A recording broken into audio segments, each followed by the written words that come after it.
Happy Friday. Okay. Just an overview of the week ahead for all of you. Throughout the week, the President will continue to meet and call members of Congress about his transformative Build Back Better agenda and bipartisan infrastructure deal. On Monday, he will travel to New Jersey, where he will visit a school and one of the busiest railroad bridges in the country to continue rallying support for both his bipartisan infrastructure deal and Build Back Better agenda.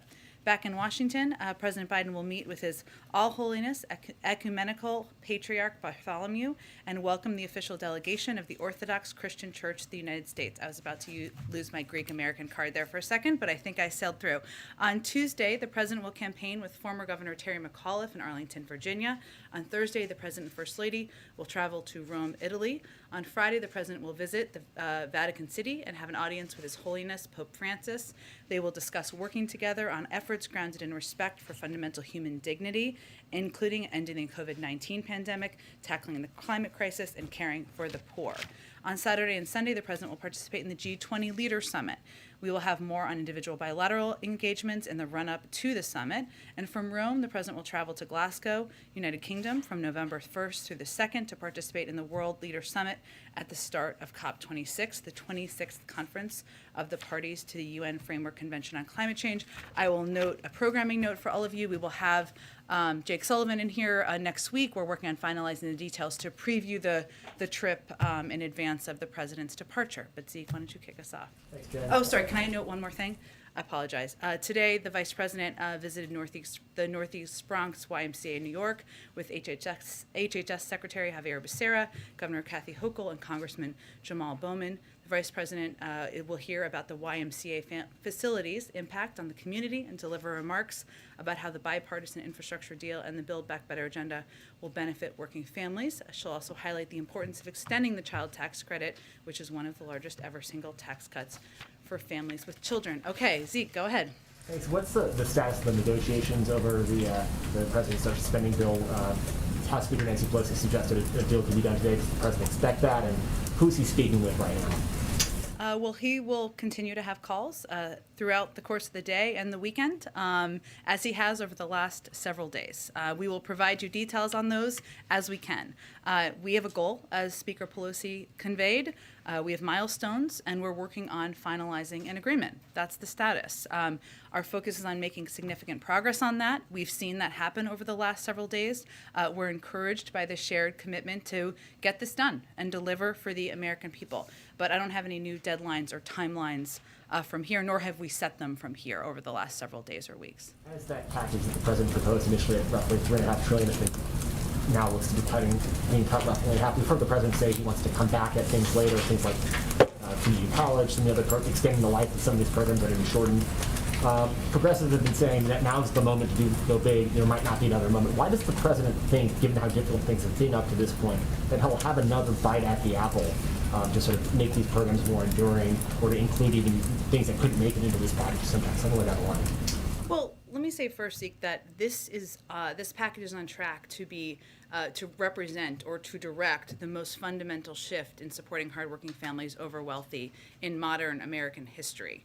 And the President's belief, as you heard him say last night, is that compromise is not a dirty word and that we will get nothing if we do not have 50 votes. The alternative is not a larger package. The alternative is nothing. So his objective is to continue to press forward, to bring the parties together to get a historic package done. And I will note that there's a lot of history for this, and he talked about this a little bit last night, but there's history in putting in place a framework that puts in place positive fundamental change. Look at Social Security. Look at the Affordable Care Act. These are all historic programs that have then been built on domestically. And whatever the top line number is, which we're still obviously working through and negotiating, this is on track to change millions of middle-class families who have been falling behind. Let me give you just a couple of examples. And he talked about this last night, but where the package stands as of now. The largest investment in childcare and early education, childhood education in history, with the first national universal preschool program ever in history.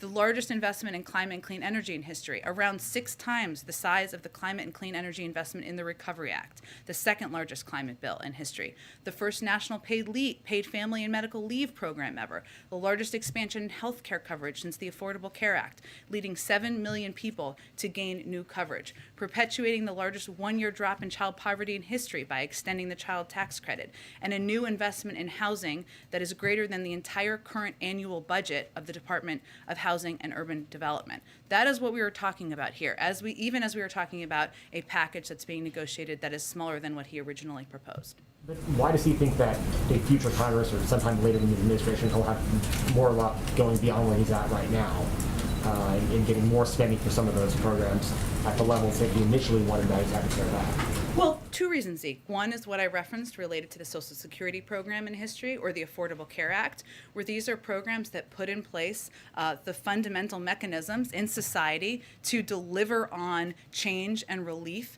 to people for decades to come. And what we're talking about here is instituting some programs that have never existed before. Universal pre-K. We're talking about paid family and medical leave. We're building on, as an example, the Affordable Care Act by continuing to expand healthcare coverage, which is another example of building. So the president's belief is these changes are long overdue. These changes are changes the American people have been asking for, have been demanding, want to see government act on to make their lives better, and that these packages will be the basis for building on in the future, during his administration as well. Go ahead. Thanks, Jen. The president was pretty clear last night that Senator Sinema does not support raising taxes on big corporations or the corporate tax hike. The White House says that you guys are looking for other ways to pay for this package. What exactly are those proposals, and can this package be paid for without a corporate tax increase? Yes, absolutely, but there are different corporate tax increases in here, so let me go through what a couple of the tax pieces are that are under consideration. I would note that as it relates to the president's comments last night, he was answering a question. These town halls are conversations. That's what's so endearing and engaging about them, but he was referring to the challenge of having the votes to move forward on raising the corporate rate, not the ability to raise revenue through a range of other tax fairness proposals. So let me give you a sense of a couple of those. So some of the biggest corporations in America pay literally nothing in income taxes, as we know, as we've talked about in the past, a lot in here. 55 of the biggest companies, they pay lower rates than wage-earning families. We can stop that by imposing a 15% minimum tax, a minimum corporate tax, to make sure large corporations pay their fair share. We also believe, the president believes, a number of other members of Congress believe, that we need to stop rewarding companies that offshore profits and American jobs. We'll do that by creating a global minimum tax, something the United States has been the global leader in, bringing together countries around the world, and that will help to make the United States more competitive and end the race to the bottom.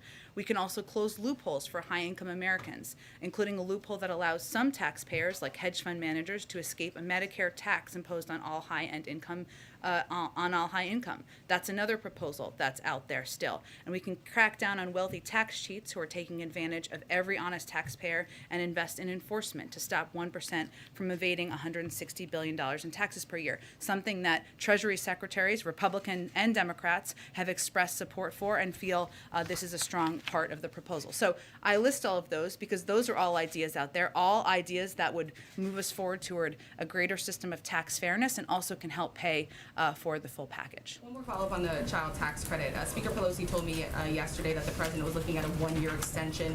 According to the Census Bureau, 47% of families use that money to buy food. Will those children be left behind if there's only a one-year extension on the child tax credit? Well, to be clear, the president proposed a longer extension. What the president is, though, looking to do is to extend the child tax credit, something that he proposed himself earlier this year, and again proposed extending it because he thinks it does have such an important and dramatic impact on people across the country. Many economists have credited it with cutting the childhood poverty rate in half. He absolutely thinks it should be a part of what American families can benefit from. But it's smaller because compromise is not a dirty word, and it is something that we still believe is a positive step forward to extend. Go ahead. What drove the shift in the president's posture this week in terms of, he laid out a lot of details to rank and file members on Tuesday, he laid out a lot of details to the entire world last night, something you guys haven't been wanting to talk about over the course of the last several months. Why now? Why has he moved in this direction? The charm of Anderson Cooper, I guess. I'm just kidding.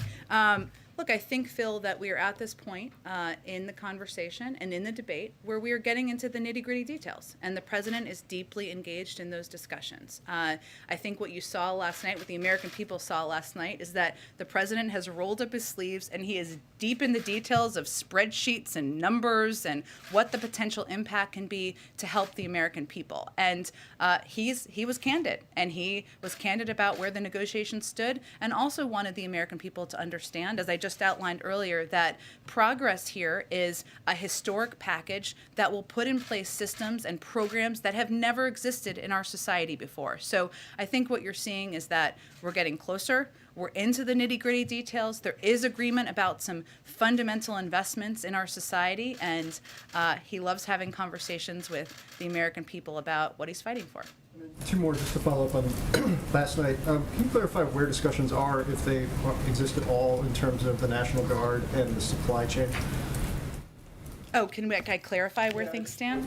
My understanding is it had been talked about, but it wasn't something you guys were moving toward. The president seemed to say differently last night. Sure. Well, any president has the ability to use the National Guard from the federal level.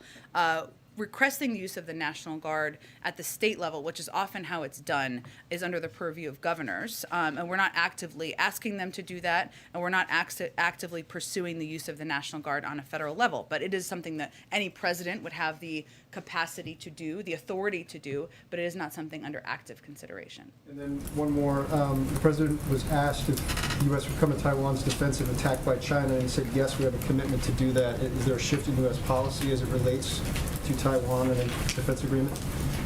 Well, there has been no shift. The president was not announcing any change in our policy, nor has he made a decision to change our policy. There is no change in our policy. Our defense relationship with Taiwan is guided by the Taiwan Relations Act. Some of the principles of the Taiwan Relations Act that the United States will continue to abide by, of course, is assisting Taiwan in maintaining a sufficient self-defense capability. Another principle is that the United States would regard any effort to determine the future of Taiwan by other than peaceful means a threat to the peace and security of the Western Pacific and of grave concern to the United States. I would also note that Secretary Austin also spoke to this earlier today, and he said, as the Secretary of Defense, of course, nobody wants to see cross-strait issues come to blows. Certainly not President Biden, and there's no reason that it should. And that is certainly emblematic of our approach as well. Go ahead, Jeff.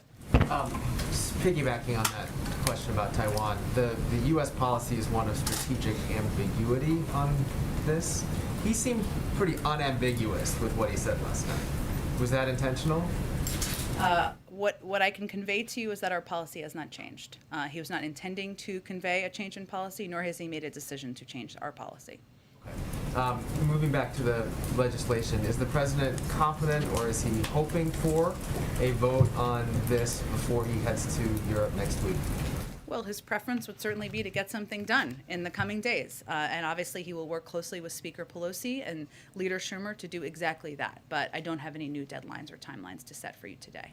Beyond citing the rhodium report, if he arrives in Glasgow without this in hand, what is his message to world leaders on that world stage? His message is that he is a president who will bring the climate crisis back to the top of the priority list for the United States. And he has already taken steps to do exactly that, not just by rejoining the Paris Climate Agreement, but by taking steps working with the leaders of the auto industry to move towards electric vehicles and electric vehicle future to reduce greenhouse gas emissions here in the United States, and that he has proposed the largest investment in addressing the climate crisis in American history. And that is something we are on track to deliver on, even with a smaller package. Just lastly, does the president or the White House have a reaction to the Alec Baldwin shooting incident in New Mexico?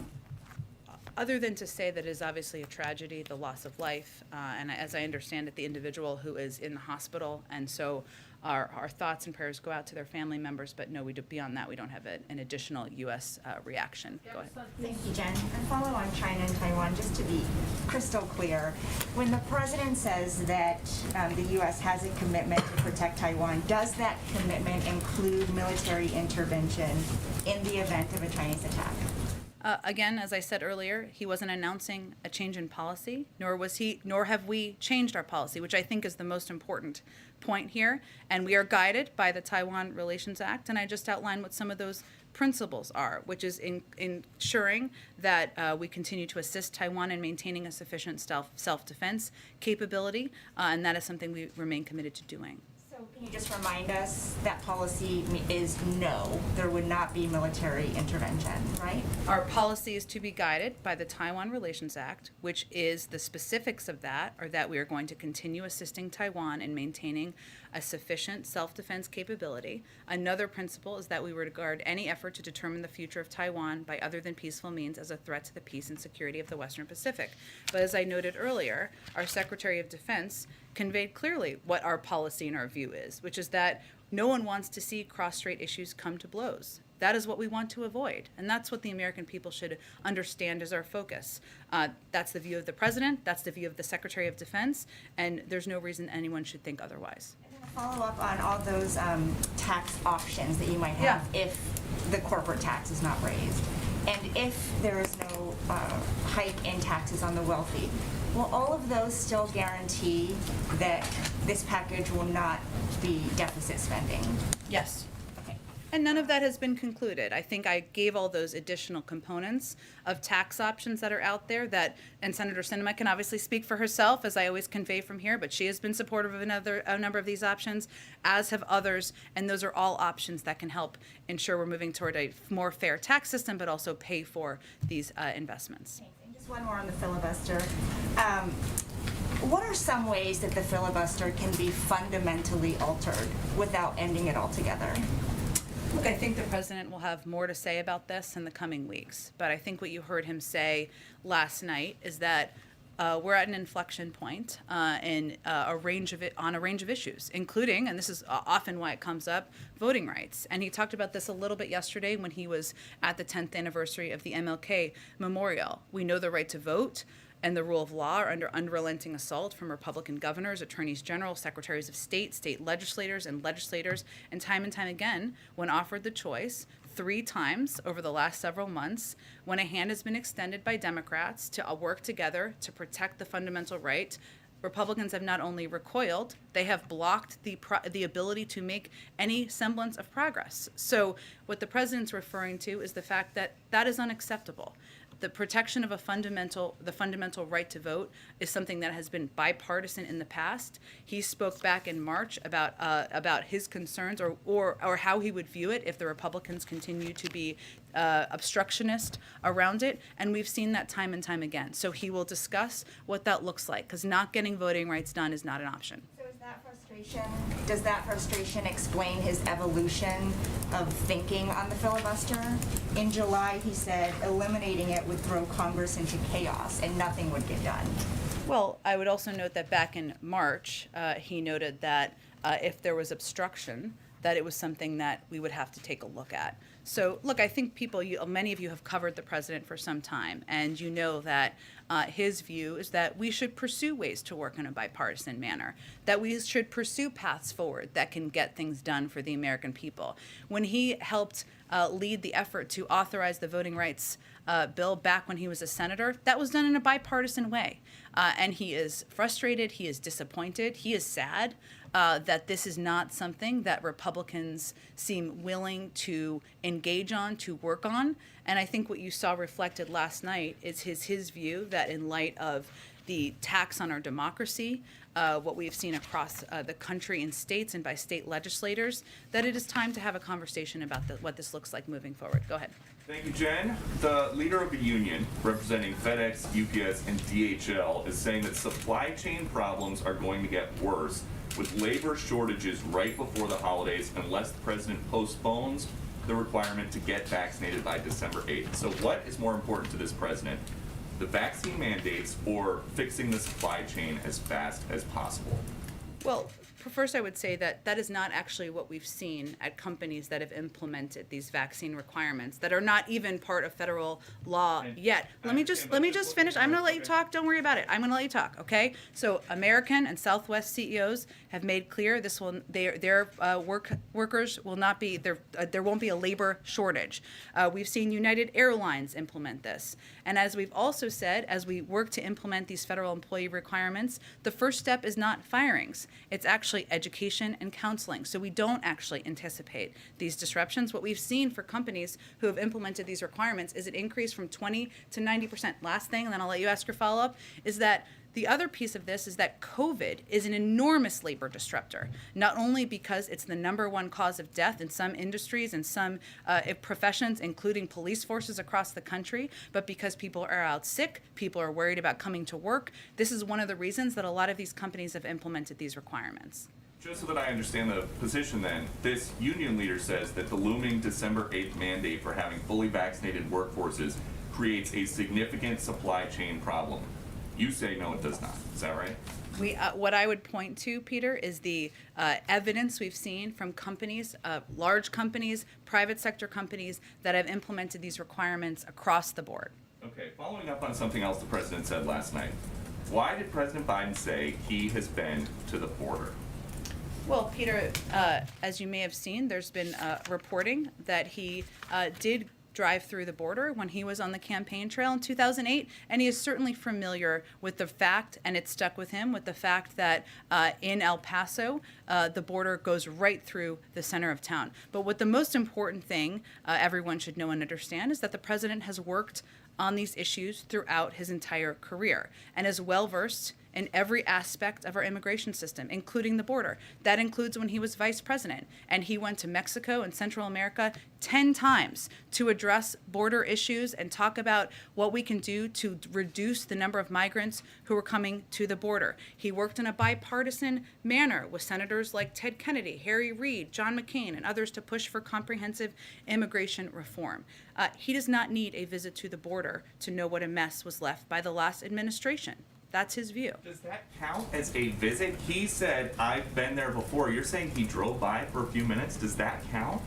What is the root cause? Where are people coming from who are coming to the border, Peter? The president said that I'm he has asking you. been I'm to the asking you a border. question because I think people should understand the context. No, you're Where do answering people? a question Where with do a people? question. I'm asking you if that Okay, counts. I'll answer it for you. People come from Central America and Mexico to go to the border. The president has been to those countries 10 times to talk about border issues.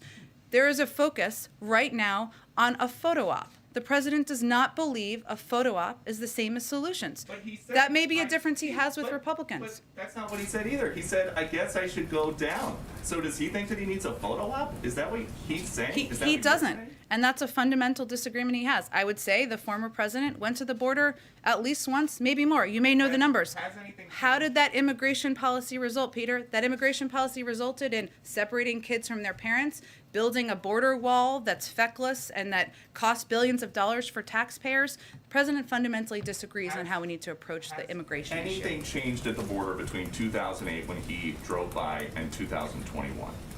Aside from the fact that migrants are still coming to the border through the course of Democratic and Republican presidents, and the need to reform the immigration system is even farther long overdue, no. But we need to work with Democrats and Republicans to get that done. I think we're going to have to keep chugging along here. Go ahead. Let me ask you if I can about gas prices. The president was asked about that. A lot of Americans have been concerned about the cost to go to the pump these days. He said, I don't see anything that's going to happen in the meantime that's going to significantly reduce gas prices. He said, I don't have a near-term answer. For Americans who are looking for an answer, what is the answer?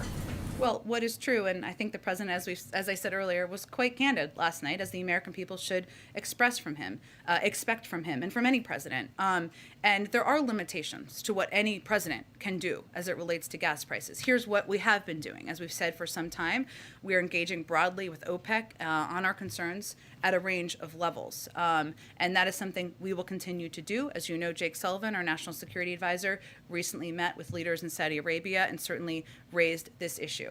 The president has also been concerned, as the administration has been, about what we have seen as rises in supply that have not been accompanied by drops in cost. That's one of the reasons he's asked the FTC to look into price gouging, something that is no doubt impacting, or we expect might be impacting, the cost of gas around the country. So we are working and using every single lever he can, but I think what people heard from him is some candor about what impacts we can have. He mused that he could go into the Strategic Petroleum Reserve and that could bring the cost down. He said it would still be above $3. Will he do that? I don't have anything to preview on that front at this point. Let me ask you, does the White House have any response to the Supreme Court today saying that it's not going to block the Texas abortion ban, although it did grant an expedited review to take place, I think, by the start of November?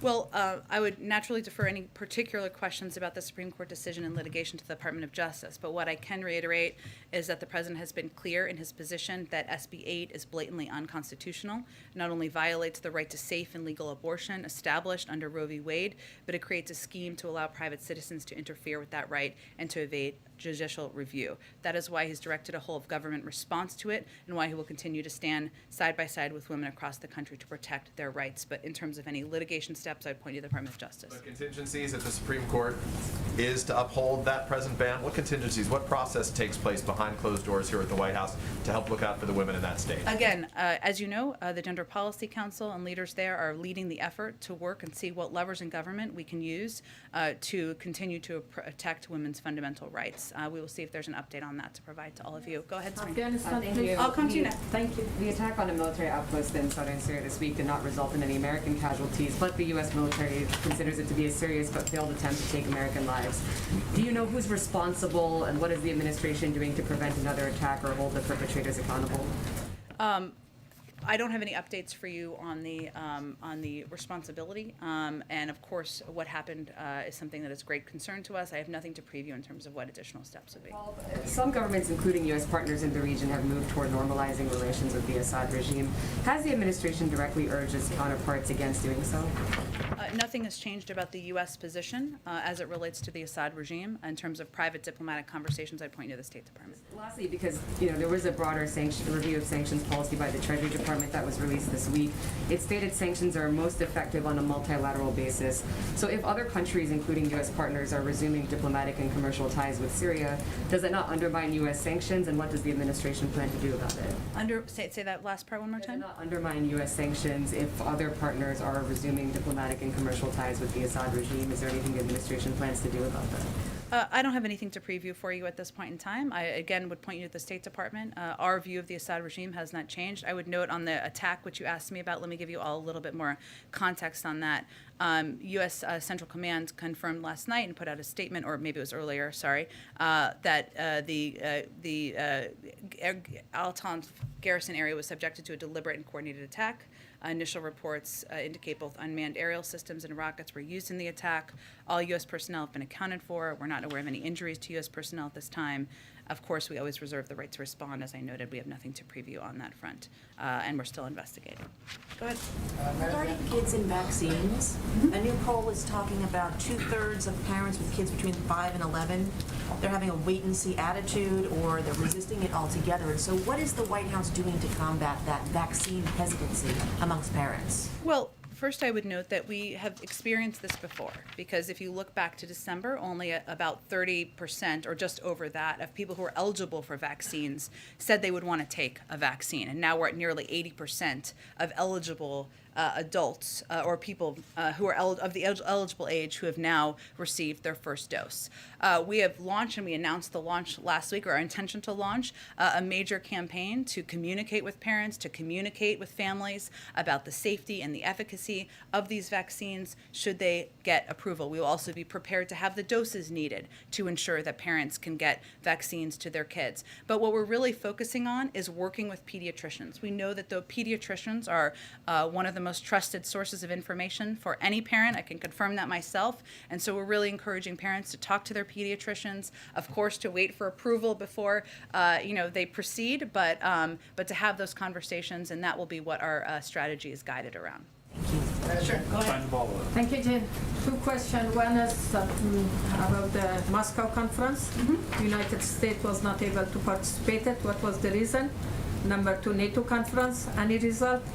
And number three, so many Afghan people, especially women, they are under torture of the Taliban, and they have high expectation from the United States. And I don't know, you guys still committed to help Afghan people, or United States totally forget Afghan people? Absolutely not. On the last piece, we remain absolutely committed to helping the Afghan people. We remain the largest provider of humanitarian assistance of any country in the world, and we're committed to ensuring there is the ability for people who want to leave to depart, ensuring there are flights that can depart to do that, or people can cross over land, and continue to work with reliable international organizations like the World Food Program to provide that assistance. In terms of the NATO conference, I know our Secretary of Defense spoke to that. I'd point you to his comments in his press conference on the ground. And on your first question, I know my colleague at the State Department, Ned Price, said that the United States supported the talks. We were unable to attend for logistical reasons. We believe the Troika Plus, which is what this forum or format is, has been an effective and constructive forum. We look forward to engaging that forum going forward, but we weren't in a position to be a part of it this week, but we will in the future. Go ahead. Thank you. I wanted to clarify, you've been, earlier at the start of this, you talked about how universal pre-K, family leave, are those things that will definitely be in the bill? Because you're saying no matter what happens, it looks like we'll have at least this much. So I was just wondering, can you clarify, are those things definitely going to be in there? Are those red lines for the president? I'm not here to set new red lines. What we know is that this is going to be the most historic investment in child care and care in the care economy ever in history, and that there will be programs put in place that have not existed in the past. Hopefully we will know more soon what the final package looks like, but I just wanted to outline some of the key components that there's continued discussion about. You didn't mention Medicare expansion in that. Is that intentional? Why not? It was not intentional. I was trying to give a couple of examples because sometimes we miss the historic comparison here on what we're talking about and what kind of a dramatic impact this package will have on families across the country and what it's tracking to be. There are still final pieces that need to be concluded, and I can't give you a final fact sheet quite yet, but that's what I wanted to lay out for all of you. Another quick question. Does the White House have any thoughts on the Supreme Court? Yes, they're taking up the Texas abortion law, but they're not going to rule on the constitutionality of it. Does the White House have any thoughts on that? I would, beyond what I said to Peter, I don't have anything additional from here. I'd point you to the Department of Justice. Go ahead. Thank you, Jen. Just to follow up on the Medicare expansion, do you have any updates? President Biden addressed some of these discussions last night, and whether this will be an actual expansion or vouchers for things such as dental work. Is there any update in those discussions? Not yet. He talked a little bit, for those of you who didn't watch the town hall last night, from 8 to 9:30. He talked a little bit about how he wants to, his objective of working to bring down the cost. So I think you're referring, just to translate for everybody to bring them up, he talked a little bit about the possibility of vouchers for dental, something that's in discussion, but there's no new information I can provide to all of you. He also talked about the hearing aids and bringing down the cost of hearing aids and bringing that cost down and addressing it for seniors is a huge priority to him. He also mentioned last night how when you look at seniors and what they're struggling with, including dementia, that hearing and the ability to hear is an important priority. Still in discussion, clearly a priority to a number of key leaders in the Senate, but there's not a final conclusion before I came out here today. Along those lines, Nancy Pelosi, who I believe had breakfast here this morning. She did. She was here. I'm not sure what they ate, but they met, so yes. She indicated that a climate deal was close and suggested it could be done. Has the White House and congressional Democrats identified any substitute for the Clean Energy Performance Program that looks to be removed at Joe Manchin's request? And if so, what is it? Well, the president talked a little bit last night about the fact that, and I would say it's still on track to be, because there are so many climate components in these two packages that the president has proposed, including climate tax credits and tax cuts, which have been a part of his proposal, has broad support in the Senate. There are also key components, since you gave me the opportunity, that have been in the infrastructure plan that often we don't talk enough about, including moving toward electric vehicles, 500,000 charging stations stations across the country, which would be a huge impact, have a big impact in moving toward an industry that would reduce greenhouse gas emissions. Replacing lead pipes and water. I think many of you may have seen today that the state of Michigan issued a state of emergency because of lead in pipes. This is an area and a place that has a climate impact, that has a humane impact. These are all components that are under discussion, and obviously the infrastructure pieces have passed, but continue to be a part of what the president's proposed. But addressing the climate, making this the largest climate bill in history, we'll continue to be on track toward that. Just lastly, the president last night said he would entertain the notion of doing away with the filibuster to pass voting rights, and then he added, and maybe more. What's the maybe more? Stay tuned. It's to have a discussion. I expect you'll hear more from the president about it in the coming weeks. Go ahead. Matt took my climate question, but on That's okay. on You can ask it in a different way. No. Okay. On immigration, though, the president said yesterday that the administration's stance is that it is opposed to MPP, the Remain in Mexico policy, but there's a court order, and you're implementing that court order right now. But even with that court order addressed a previous memo the administration issued to terminate MPP. It's been months since this court order, and there's still no new memo out. And Why is that? Secretary Mayorkas has indicated he plans to issue a new memo, and that we do oppose the MPP program, as the president said last night. I would point you to the Department of Homeland Security on an update on the status. Given that he is saying the administration is opposed and he's criticized us in the past, it seems like there's not a sense of urgency to get this memo out since it's been months. I wouldn't agree with that. I think we've been clear about our opposition to this, but again, there was a court order.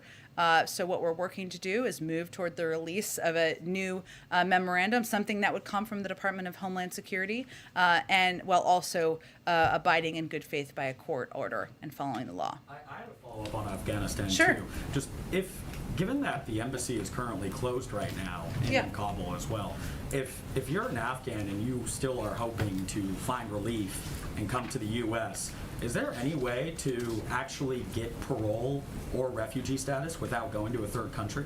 Well, we have a presence in Doha, one that engages with officials on the ground. We've also had recent meetings with leaders of the Taliban, as you all know, and has been reported publicly. And our State Department is leading this effort. So yes, absolutely there is. We have worked to help individuals who have stood by our side and fought by our side over the course of the last 2 months since we left. We ended our military presence there. We've put out, I know the State Department put out numbers on U.S. citizens and legal permanent residents who have departed from Kabul. We wouldn't be able to do that unless we had the diplomatic presence in Doha and were able to engage with and work with authorities on the ground. Go ahead. Thanks, Jen. Last night also the president said that paid leave was down to 4 weeks. When he said that, did he mean that it would be a permanent program and that it wouldn't be sunsetted any time over the next decade? And did he mean that it would be 4 weeks and scale up, or just 4 weeks flat? I think he was conveying that he had proposed 12 weeks. It was closer to 4. The specifics of the details and where that sits right now, I don't have an update for you on. Okay, so closer to 4, not necessarily 4. Again, Francesca, he was just speaking to where things stood last night. There's obviously been ongoing discussions this morning, but clearly making sure paid leave is law, is a reality for working parents across the country is a priority. That's why he proposed it. But in terms of the exact status, I don't have an update for you on that in this moment. And on free community college, he said, I promise you, I guarantee you, we're going to get free community college in the next several years across the board. So what makes him so certain that he'll be able to get community college, free community college in the next several years if it's not going to be included right now? He's in the first 9 months of his presidency, and he knows and understands, as he said last night, that that making community college accessible, that ensuring we have a more educated workforce out in the country is in the interest of the private sector, in the interest of U.S. competitiveness, and certainly in the interest of the American people. There's still discussions about how to make community college more accessible, more affordable.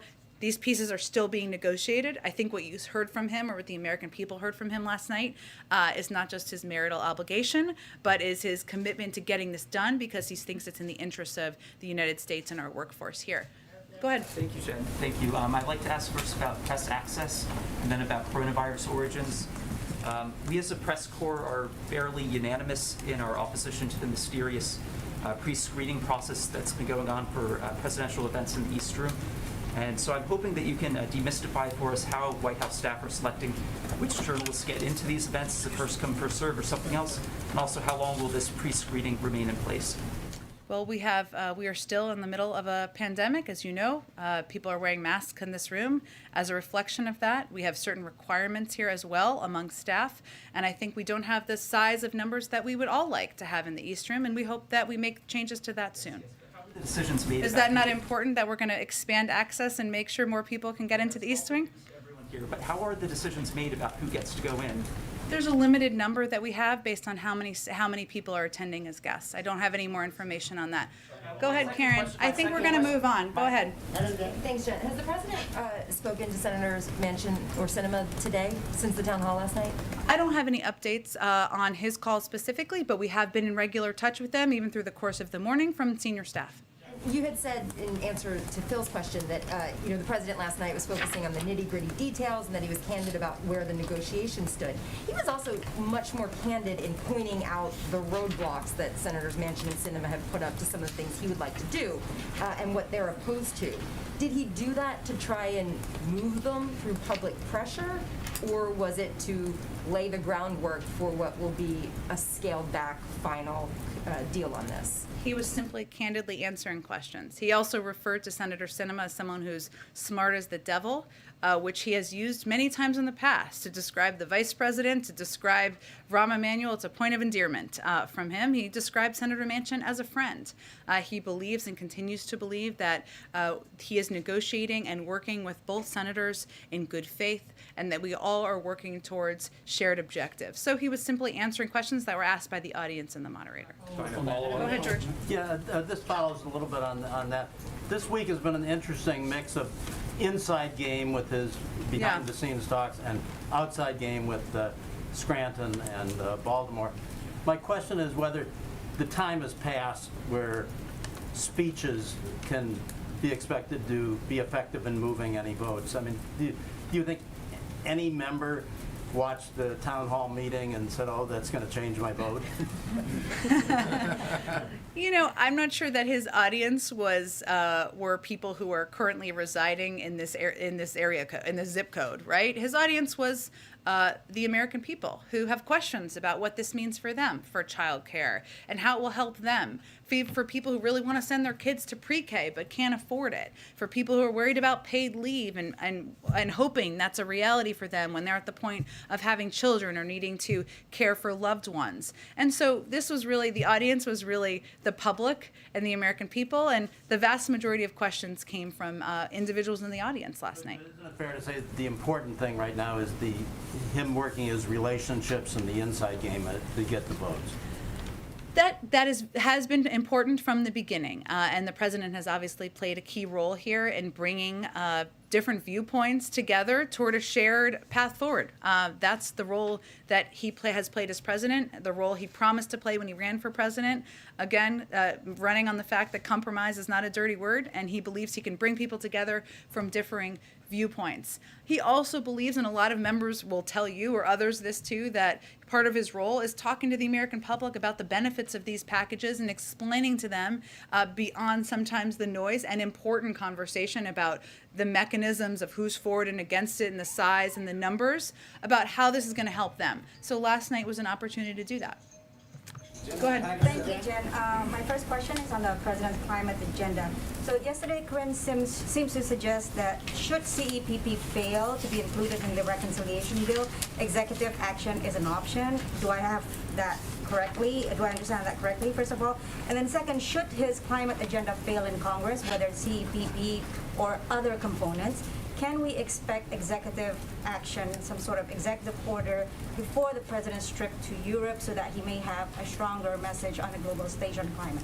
Well, I think it's important to note that some of the progress the president's made to date, some has been executive action, like rejoining the Paris Agreement, but some has been simply by working with leaders in the auto industry, to bring them together to agree upon shared investments in the electric vehicles industry. So there's a lot of ways that the president will continue to work, use the levers of his power to make sure we are reaching his bold and ambitious goals. And we've talked a little bit in here about the rhodium study from the other day, which showed that there are a lot of different paths forward to reach those goals. Some of them legislative, some of them through actions he can take as president, some of them through working with the private sector and other leaders who share his commitment to addressing the climate crisis.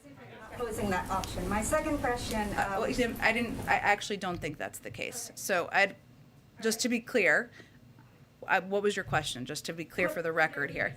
Action before the president leaves for Europe next week. I think what I was giving for you is a contextual answer on how we're going to achieve our climate objectives, which is, of course, what he's going to go to Paris. Paris, we're not going there, but what I mean, it was like a little. I wish what he's going to talk about when he's in Glasgow. And I think what leaders will understand is that there are a lot of paths to get there. This is a president who's committed to addressing the climate crisis. He's taken executive action. He's also brought leaders together. And as you heard him say last night, he's confident that we can get this passed and get the biggest climate bill passed through Congress in the near term. Go ahead. I have a second question, Jen. Sorry. And I'm going to try this again. I know you've answered the question on Taiwan like 10 times already, but as you said yourself, words matter. So my question is, did the president simply misspoke last night, or was he actually sending a signal that there may be some sort of informal shift that the U.S. commitment towards Taiwan may be more firm? His policy has not changed, but that's, I think, important for people to know and understand. Go ahead. A quick question, follow-up from yesterday. Your colleague Karine said last year, under Trump, during the holidays, families were facing down a dark winter with less economic security than ever before. But this year, families are facing highest gas prices in 7 years, 30% higher costs to heat their homes, inflation that is almost 5 times higher than it was in December, groceries are more expensive. So I'm wondering what Americans are facing this Thanksgiving and Christmas under President Biden when looking at economic security. Well, I would say we have cut in half the unemployment rate, created 5 million jobs, ensured that 180 million Americans have been vaccinated since last year. So yes, are there still, as the economy is turning back on, are there still fundamental issues we're working through? Absolutely. That's why the president's pushing to get his agenda done. But I think there's no question that a year ago, when we were locked in our homes, when only 1% of people were vaccinated, when 10% of people in this country were unemployed, that was an incredibly dark time and dark period in our country. Go ahead. Thanks a lot, Jen. I want to ask you about public opinion polls, which I'm sure you recognize. The president's public opinion polls have declined sharply over the last few months. And I want to get a sense from you, in speaking to your White House colleagues, why you think that is. I know you've mentioned COVID before, but is it also because of the chaotic withdrawal from Afghanistan? Is it the stalled agenda for President Biden? What do you suppose is the reason that we've seen this slide in the president's approval ratings?